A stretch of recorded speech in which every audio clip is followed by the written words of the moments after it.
Hi welcome back to my channel. Actually நான் இன்னைக்கு வந்து ஒரு இம்பார்ட்டன்ட் கமெண்ட்டுக்கு வந்து ரிப்ளை கொடுக்கணும்னு நினச்சேன். அது ஆக்சுவலி நேற்று வீடியோவிலே கொடுக்கணும்னு நினச்சேன், கொடுக்கல. நான் இந்த ஃப்ரான்ச்சைஸ் வந்து டீமோட்டிவேட் பண்ணுறதா சொல்லி ஒரு சிஸ்டர் வந்து கமெண்ட் பண்ணியிருந்தாங்க. நிறைய யங்ஸ்டருக்கு வந்து நீங்கள் வந்து ரொம்ப இதாக எப்படி சொல்கிறீங்க, அவங்க ட்ரீம் வந்து ஸ்பாயில் பண்ணுற மாதிரின்னு. நான் இப்போவும் சொல்கிறேன், அந்த ஃப்ரான்ச்சைஸ் வந்து மெயினாக அந்த கருப்பட்டி காஃபி ஃப்ரான்ச்சைஸ் எடுக்கிறவங்களுக்குலாம் எப்படி சொல்கிறது, ஒரு மரண தண்டனைன்னு சொல்லலாம். நான் இப்போவும் சொல்கிறேன், நீங்கள் மெயின் சிட்டியில் மெயின் ஏரியாவில் பஸ் ஸ்டாண்ட் பக்கத்தில் இந்த மாதிரி எடுத்தால் கூட எதை பொழைச்சிக்கலாம்.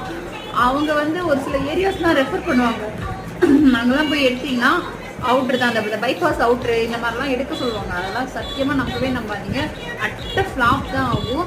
ஃபஸ்ட்டு ஏதோ ஒரு 1 இயருக்கு நல்லா ஓடுற மாதிரி தெரியும், அதுக்கப்புறம் சுத்தமாக ஓடவே ஓடாது. இது 100% ட்ரூ தான். இதை வேணால் எங்கே வேணால் வெரிஃபை பண்ணி பாருங்கள். 1 + 3 to 4 month வந்து நல்லா R&D பண்ணி அதுக்கப்புறம் எந்த ஃப்ரான்ச்சைஸ் வேணால் எடுங்க.